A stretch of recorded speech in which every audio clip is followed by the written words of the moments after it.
Hi everyone, this is Matt Elliott from CVG's Elder Scrolls Weekly, and it is my great pleasure to be here today with Paul Sage, Creative Director on Elder Scrolls Online. How are you doing, Paul? I'm doing well, thanks. I've just played the most recent build. It's looking really, really good. Just for the people at home, could you give us sort of a brief overview of exactly what's new in this version? So what's new that you'll be seeing in this version is, for instance, the compass. The compass was something that we felt really strongly about because we wanted to make sure that you're looking in the world, right? We've talked about making sure there are no interface elements on there and making sure that it's as clean as possible so you can pay attention to what's in the world. And the compass really is a natural extension of that. And so you're looking around and you can see points of interest in the game and, oh, there's something to go do over here, right? We want to make sure that that feels really organic and that exploration is really highlighted in the game. And so that's a big thing for us. So that's pretty new in this build, as well as maybe the guild store, and talk a little bit about that. Awesome. We'll come back to that. Well, just on the subject of the compass, I noticed when I was playing, it definitely has that Elder Scrolls feel of sort of stumbling into new quests. Could you sort of give us a little bit of an example about like something perhaps new that people haven't heard of before, where that would happen? Sure. So as an example, if you are traveling out in the world, what we try to do, and I don't want to give away all of our secrets, of course, but we have these POIs, and so we'll try to send you to a POI, and maybe it's a as a crow flies line across for that POI, and then we'll sprinkle quests kind of along that area. So if you're going over, you'll say, oh, well, what's this over here, right? And that is the goal, is to kind of get you to decide, do I want to go do this thing now, or do I want to come over here?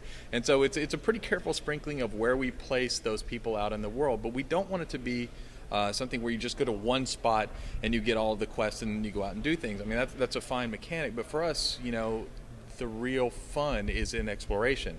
And so going out into those other areas, kind of exploring and finding quests there as well is good. Yeah, that's certainly the impression I got. There was like an embarrassment of riches in terms of what you could do at any time, and in a very good way. There was sort of an unlimited amount of things you could go and do next. Going back to what you mentioned before about the guilds, could you sort of expand on that a little bit and maybe tell us about how the world economy works in relation to crafting and the guilds and sales and things like that? Sure. So one of the things that we have looked at very keenly is in how people, or how other games and other economies develop. And with our mega server system, with so many people playing at the same time, we had to be very careful about the way we introduced shopping, so to speak, to the game. What we did is we broke it out into guilds. And one of the reasons we let people join 5 different guilds is because then they can have a guild store. And the guild store is where you, as a guild member, can put up your items for sale or buy items or whatnot. And what we are hoping people will do is kind of start forming almost trade consortiums, so to speak, where their guild will be like, okay, well, we're kind of known for armor goods, or we're kind of known for weapon goods, and that's what we do. And when people are looking for that, our guild has a name. And we think that's really going to improve, number one, getting people to join guilds, right, which is that social mechanic. Number 2, having people, really participate in the economy without being able to find everything all at once. And number 3, it should provide this almost organic reason for guilds to communicate with one another, and we're hoping that really starts to form a spider web of community, as our players do it. I mean, players just naturally find these patterns out, and they're really smart, so I'm kind of looking forward to seeing how that goes. So what's the sort of the base of the economy? Is it like loot that you will find, or is it, we're talking top tier kind of items that are crafted and things like that? What's going to make people the big bucks, do you think? What I believe will happen is that there'll be a support structure. So to find really great kind of baseline gear and baseline equipment, you'll probably need people going out into the world and exploring and adventuring, maybe going into dungeons, going out into Cyrodiil and PvP. Secondarily, you'll have the crafters who take everything that they find and they make it better, right? Or they make and create great items. So it's kind of again, this, I'd say almost a web of player skill sets that'll drive the economy. We're trying to make it so that people rely on one another for the real economy to thrive. Can you see players just being like merchants and sort of, or having one thing and just doing that and really sort of thriving on just like a single task all the time? I hope so. I would say that's actually a goal. We want to see that. We want players who just want to fish, who just want to sell things, and that's great. That's it, because there's I always say this. It's a zen quality to the game.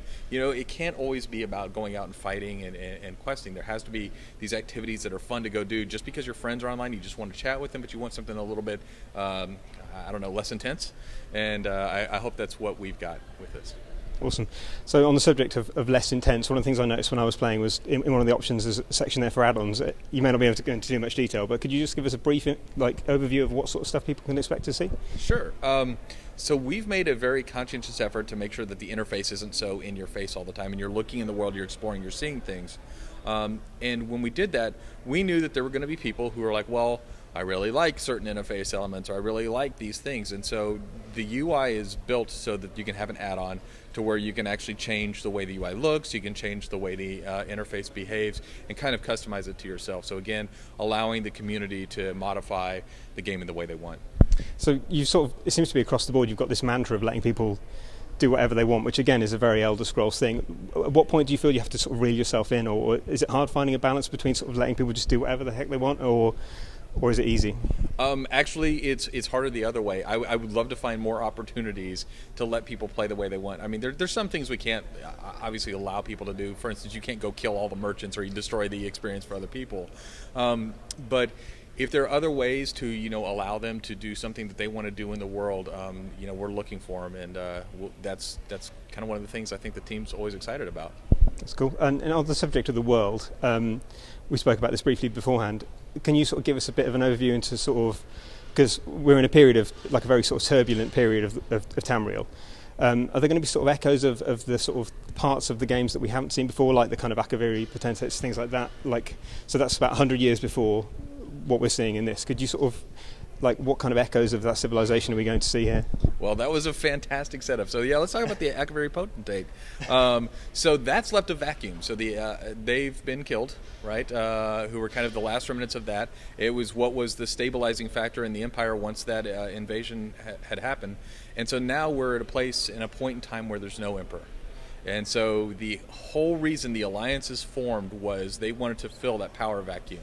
And even though the last remnants of the Empire are still struggling to put it back together and get an emperor on the throne, because there is no Tiber Septim at this time, right, or Martin. So we have our three alliances.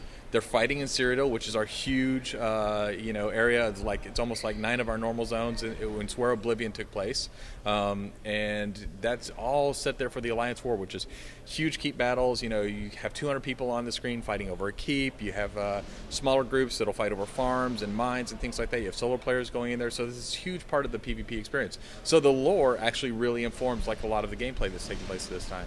That's awesome. And one final thing before we go, when I was playing again, I noticed to do with the endgame PvP, there was a lot of stuff there that kind of will help your alliance depending on sort of how many keeps they hold and Elder Scrolls and things like that. Are you able to go into any detail about that at all? Sure. So, we want to make sure that there's an actual metagame for why you'd want to be in PvP.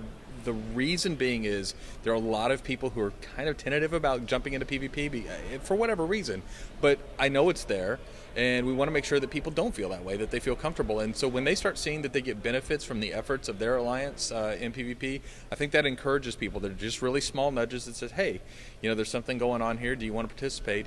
And I think that there's a point where people will be like, yeah, I kind of want to go see what this is all about, and it's just easing them into that game. Fantastic. That's awesome. Thanks very much, Paul.